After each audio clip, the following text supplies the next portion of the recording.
الشیطان الرجیم بسم اللہ الرحمن الرحیم لقد من اللہ علی المؤمنین اذ بعث فیہم رسولا من انفسہم یتلو علیہم آیاتہ ویزکیہم ویعلمہم الکتاب والحکمہ وإن كانوا من قبل لفی ضلال مبین۔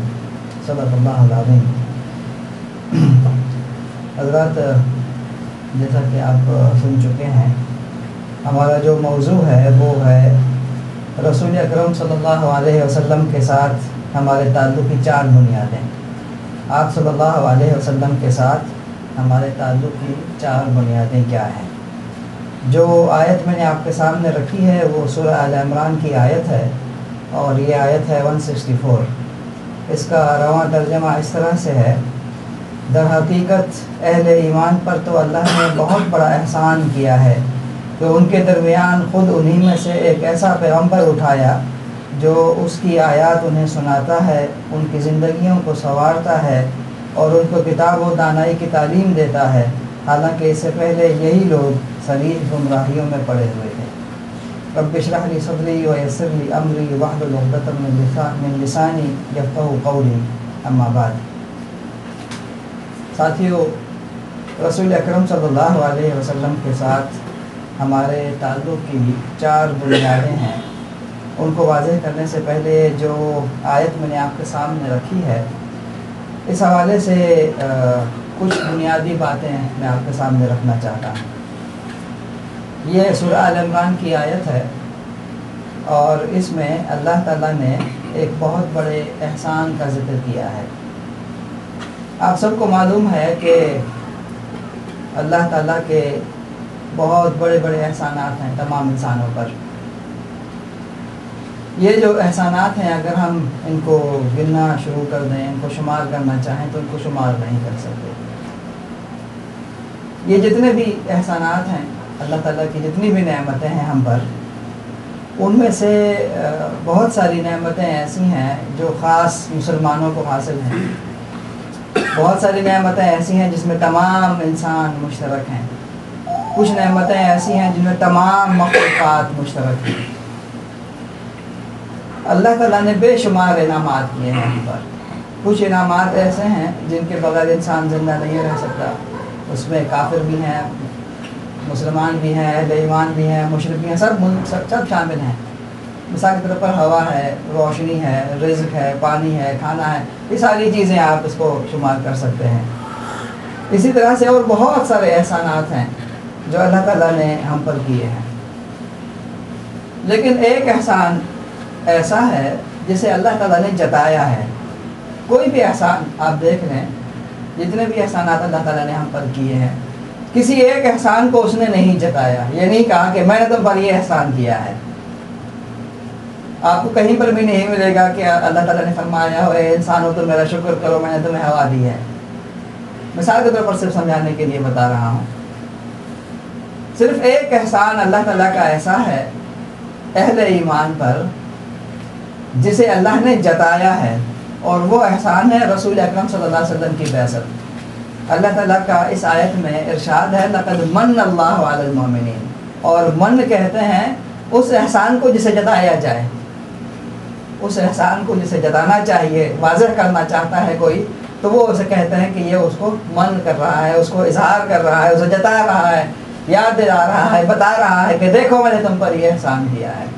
تو واحد احسان اہل ایمان اور تمام انسانیت پر جسے اللہ تعالیٰ نے قرآن مجید میں جتایا ہے، واضح کیا ہے، اس کی طرف نشاندہی کی ہے، وہ ہے رسول اکرم صلی اللہ علیہ وسلم کی بعثت۔ آپ سب کو معلوم ہے کہ اللہ کے رسول صلی اللہ علیہ وسلم کو رحمۃ للعالمین بنا کر مبعوث کیا گیا ہے۔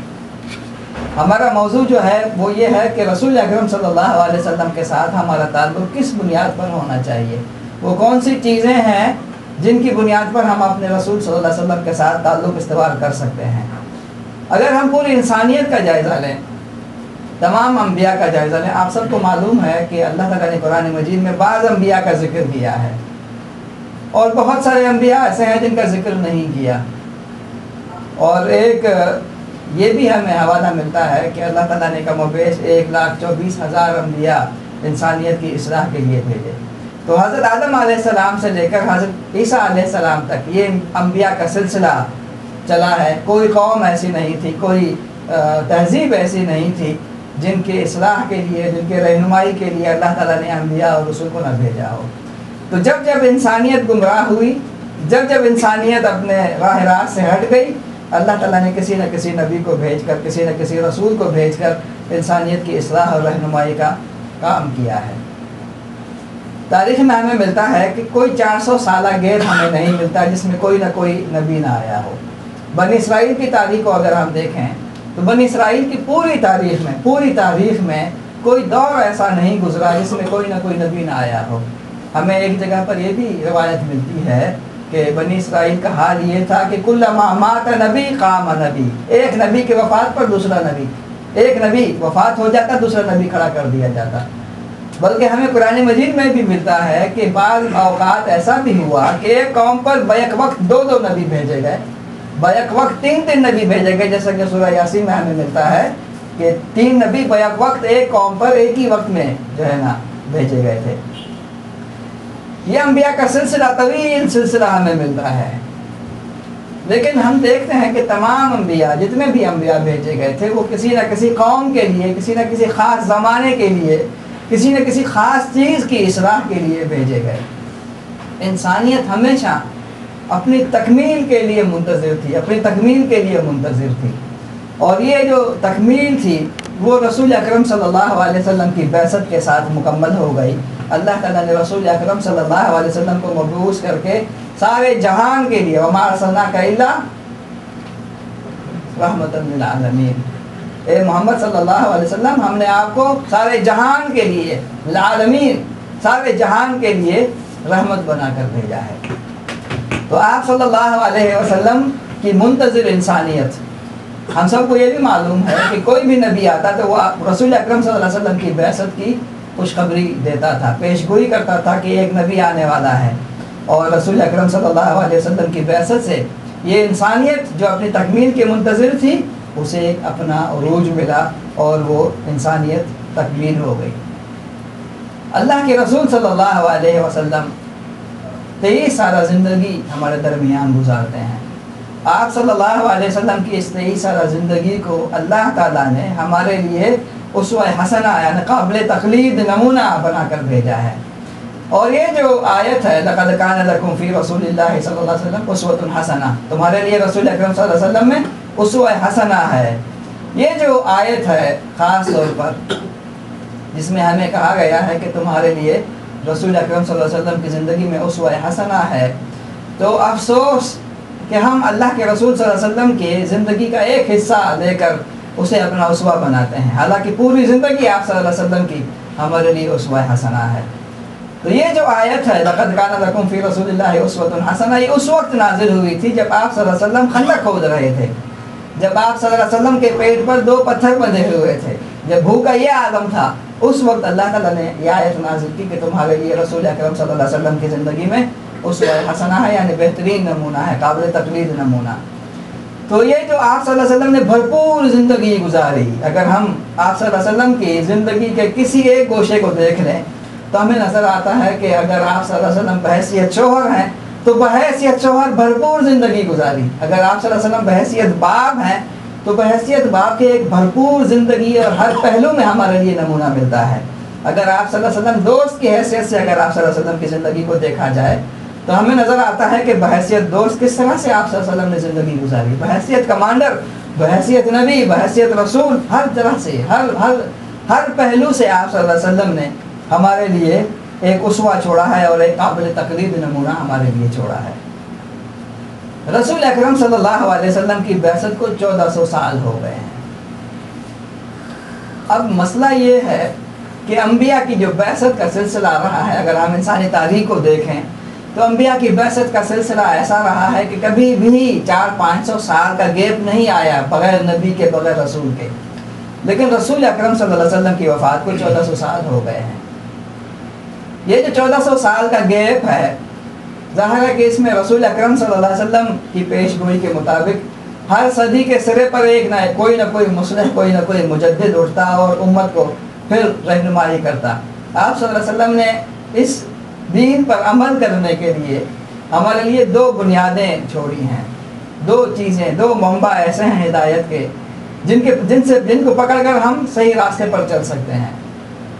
ایک ہے اللہ کی کتاب اور دوسرا ہے رسول اکرم صلی اللہ علیہ وسلم کی سنت۔ اب جس دور میں ہم رہتے ہیں اس وقت، یہ میڈیا کا دور ہے، ٹیکنالوجی کا دور ہے، تو ہم دیکھتے ہیں کہ بہت سارے گروہ ایسے اٹھتے ہیں اور دین میں کوئی ایسی چیزیں پیدا کرتے ہیں جن کا اصل میں دین سے کوئی تعلق نہیں ہے، لیکن افسوس ہمیں یہ بھی نظر آتا ہے کہ ان کے پیچھے لاکھوں انسانوں کا مجمع لگا رہتا ہے، اور حقیقت میں وہ جو ہے نا بجائے جنت کے راستے پر لے جانے کے انہیں دوزخ کے راستے پر لے جاتے ہیں۔ اس وقت امت میں 4 بڑے گروہ موجود ہیں، 4 بڑے گروہ ایسے موجود ہیں جن کا رسول اکرم صلی اللہ علیہ وسلم سے اور آپ صلی اللہ علیہ وسلم کے دین سے رشتہ جو تسلسل ہونا چاہیے تھا وہ منقطع ہو گیا ہے۔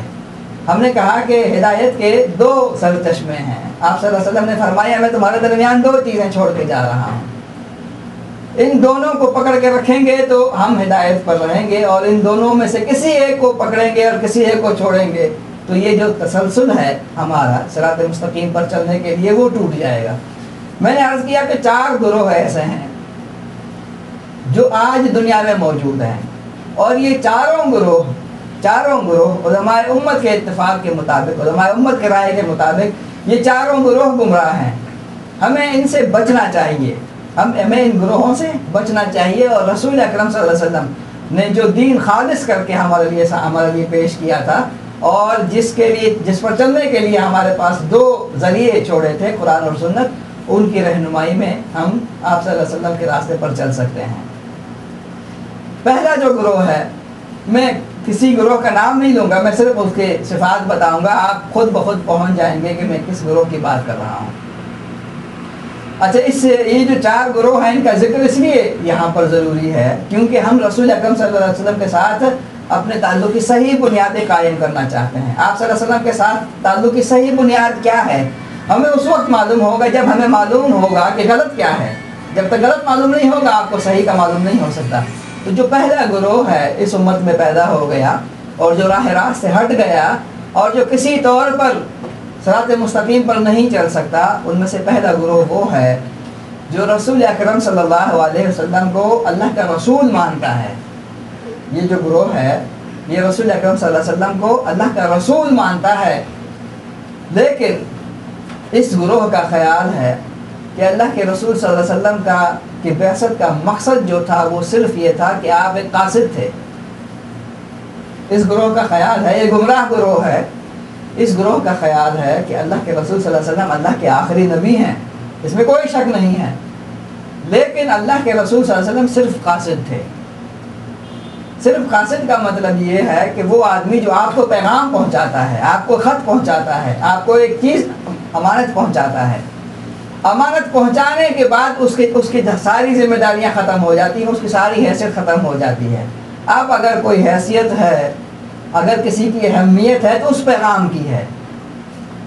تو یہ جو گروہ ہے یہ گمراہ گروہ ہے، اس سے ہمیں بچنا چاہیے، کیونکہ اللہ کے رسول صلی اللہ علیہ وسلم نے فرمایا ہے کہ میں تمہارے درمیان 2 چیزیں چھوڑ کے جا رہا ہوں۔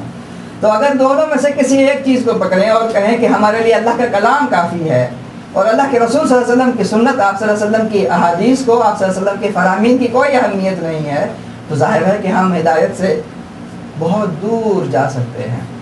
تو پہلا جو گروہ تھا وہ یہ تھا جو آج بھی امت میں موجود ہے، اور کیونکہ میڈیا کا دور ہے اسی لیے ہمیں بڑے زور و شور سے نظر آتا ہے۔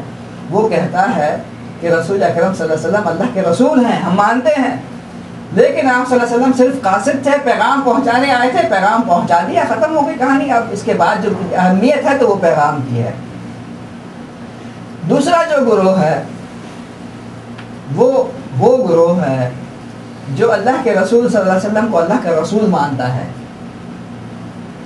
یعنی ان میں سے کوئی ایک ایسا نہیں ہے جو اللہ کے رسول صلی اللہ علیہ وسلم کو اللہ کا رسول نہ مانتا ہو۔ مسلمان ہیں سب لوگ، اللہ کا رسول مانتا ہے، اسے اللہ کی کتاب کو بھی مانتا ہے، اللہ کے رسول صلی اللہ علیہ وسلم کی سنت کو اور احادیث کو بھی مانتا ہے، لیکن اس گروہ کے اندر جو خرابی ہے وہ یہ ہے کہ اس نے عبادتوں کے اور ریاضتوں کے اپنے طریقے بنا لیے، یعنی کچھ ایسے طریقے اختیار کر لیے کہ یہ طریقہ جو ہے نا زیادہ بہتر ہے، اس طریقے پر چلو گے تو زیادہ اللہ کے قریب ہو جاؤ گے، یعنی وہ طریقے بتائے جو اللہ کے رسول صلی اللہ علیہ وسلم نے ہمیں نہیں بتائے۔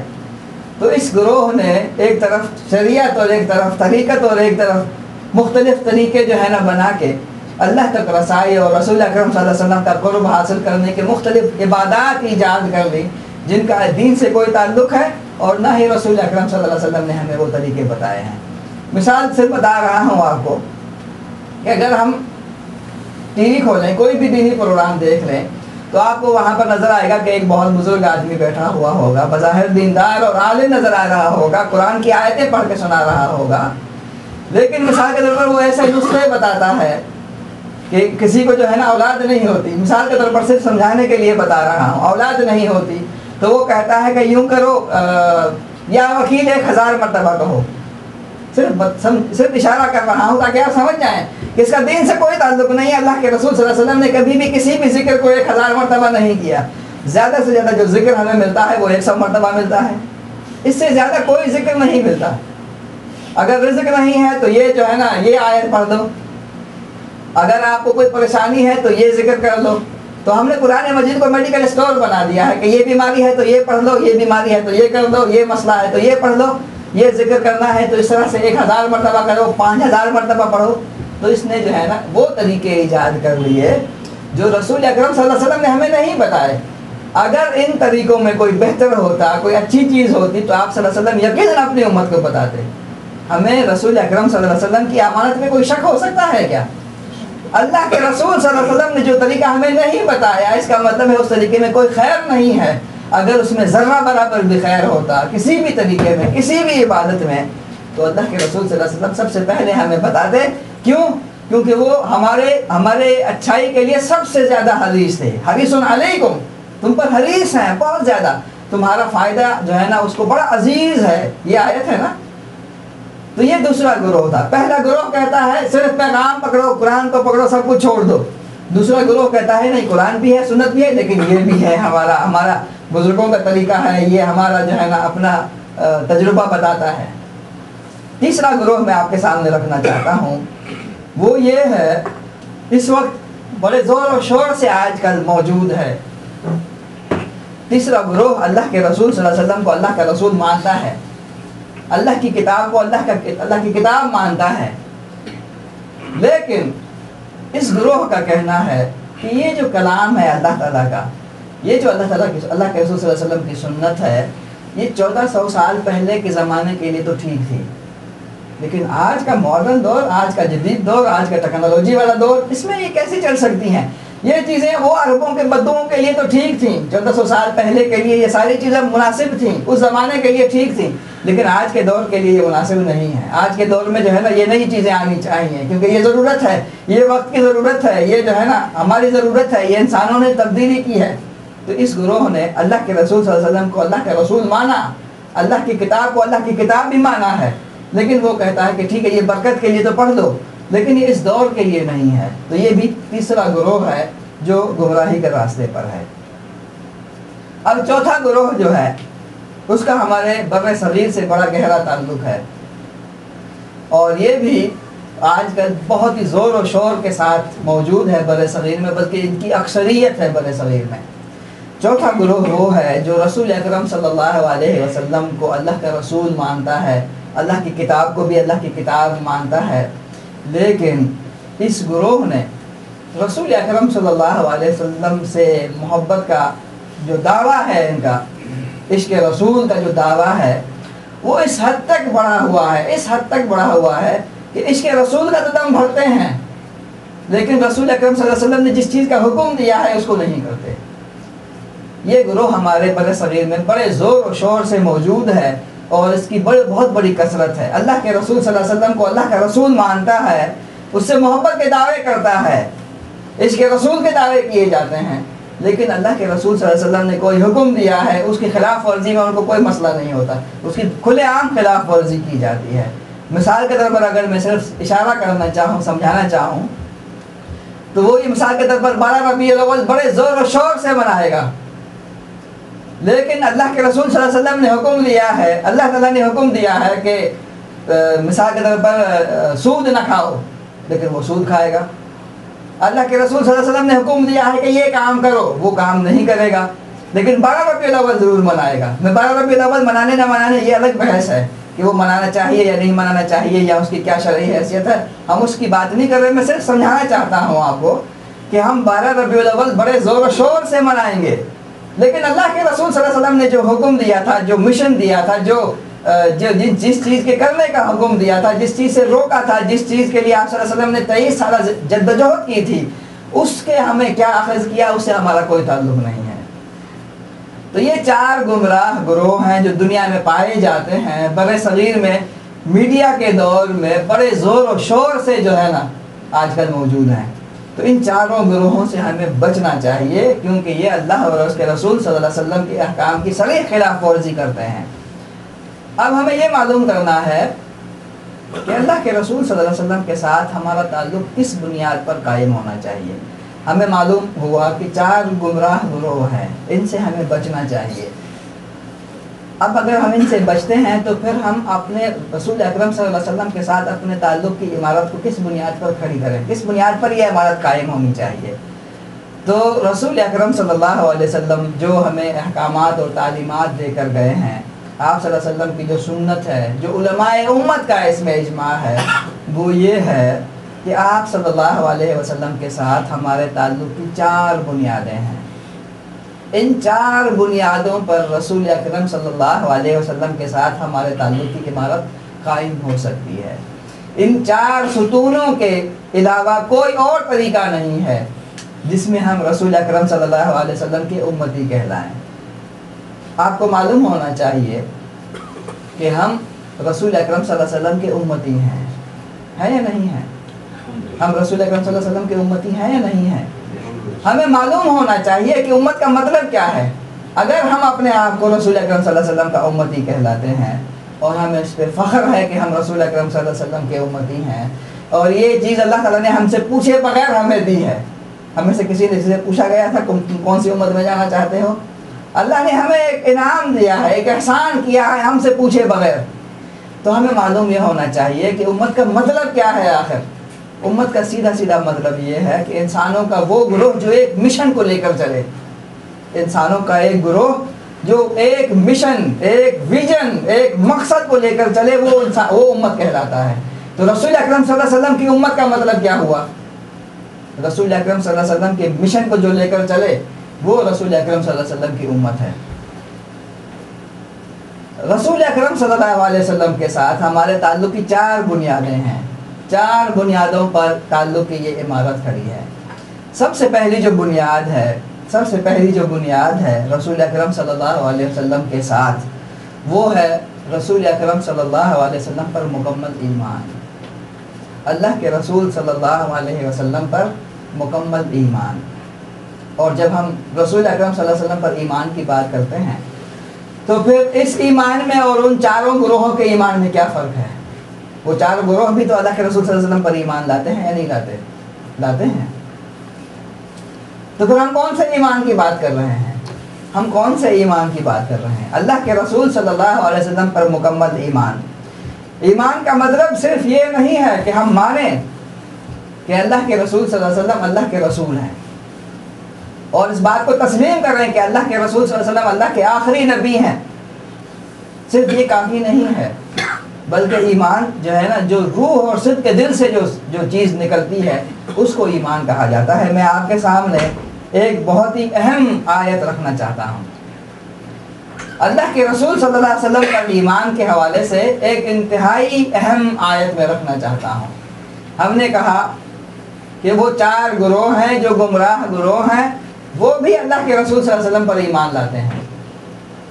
وہ 4 گروہ اللہ کے رسول صلی اللہ علیہ وسلم پر ایمان لاتے ہیں، اور ہم یہ کہہ رہے ہیں کہ تعلق کی جو پہلی بنیاد ہے وہ ہے ایمان. تو پھر وہ بھی تو ایمان لاتے ہیں. فرق کیا ہوا؟ آخر فرق اس آیت سے واضح ہوتا ہے. یہ سورہ منافقون کی آیت نمبر 1 ہے. سورہ منافقون کی آیت نمبر 1 میں ارشاد ہوا اذا جاءک المنافقون قالوا نشهد انک لرسول اللہ. اے نبی صلی اللہ علیہ وسلم، جب یہ منافق تمہارے پاس آتے ہیں اور کہتے ہیں ہم گواہی دیتے ہیں آپ یقیناً اللہ کے رسول ہیں، یہ منافق کس چیز کی گواہی دے رہے ہیں؟ کیا گواہی دے رہے ہیں؟ کیا گواہی دے رہے ہیں؟ آپ اللہ کے رسول ہیں. یہ منافق آتے ہیں آپ صلی اللہ علیہ وسلم کے پاس اور آ کے گواہی دیتے ہیں نشہد انک رسول اللہ. ہم کہتے ہیں نا اشہد ان لا الہ الا اللہ واشہد ان محمد رسول اللہ صلی اللہ علیہ وسلم. یہ منافق آپ صلی اللہ علیہ وسلم کے پاس آتے ہیں اور آ کے کہتے ہیں نشہد انک لرسول اللہ. اللہ تعالیٰ کا ارشاد ہے واللہ یعلم انک لرسول، اور اللہ تعالیٰ جانتا ہے کہ تم ضرور اس کے رسول ہو. قرآن مجید کا ارشاد ہے یہ منافق تمہارے پاس آتے ہیں اور آ کے کہتے ہیں ہم گواہی دیتے ہیں آپ اللہ کے رسول ہیں. اللہ تعالیٰ کا ارشاد ہے اللہ جانتا ہے کہ تم اس کے رسول ہو، اللہ جانتا ہے کہ تم اس کے رسول ہو. واللہ یشہد ان المنافقین لکاذبون، مگر اللہ گواہی دیتا ہے کہ یہ منافق جھوٹے ہیں. مگر اللہ گواہی دیتا ہے کہ یہ منافق جھوٹے ہیں. انہوں نے کوئی جھوٹ بات کہی تھی؟ انہوں نے کیا گواہی دی تھی؟ کیا گواہی دی تھی؟ آپ اللہ کے رسول ہیں. اللہ تعالیٰ کا ارشاد ہے اللہ گواہی دیتا ہے کہ یہ منافق جھوٹے ہیں. انہوں نے کیا جھوٹ بولا تھا؟ انہوں نے تو صحیح بات کہی تھی. ہم بھی یہی کہتے ہیں نا اشہد ان لا الہ الا اللہ واشہد ان محمد رسول اللہ. ہم کہتے ہیں نا منافقوں نے بھی یہی کہا تھا نشہد انک رسول اللہ. لیکن اللہ تعالیٰ نے ان کے جواب میں فرمایا اللہ کو معلوم ہے کہ آپ اس کے رسول ہیں، لیکن اللہ گواہی دیتا ہے کہ یہ منافق جھوٹے ہیں. اب اللہ پہنچا یا نہیں پہنچا؟ اندینہ نے کیچ کیا یا نہیں کیا؟ اللہ تعالیٰ گواہی دیتا ہے کہ یہ منافق جھوٹے ہیں. انہوں نے کوئی جھوٹ بات کہی نہیں تھی، انہوں نے صحیح بات کہی تھی کہ آپ اللہ کے رسول ہیں، لیکن یہ منافق جھوٹے ہیں. کیوں جھوٹے ہیں؟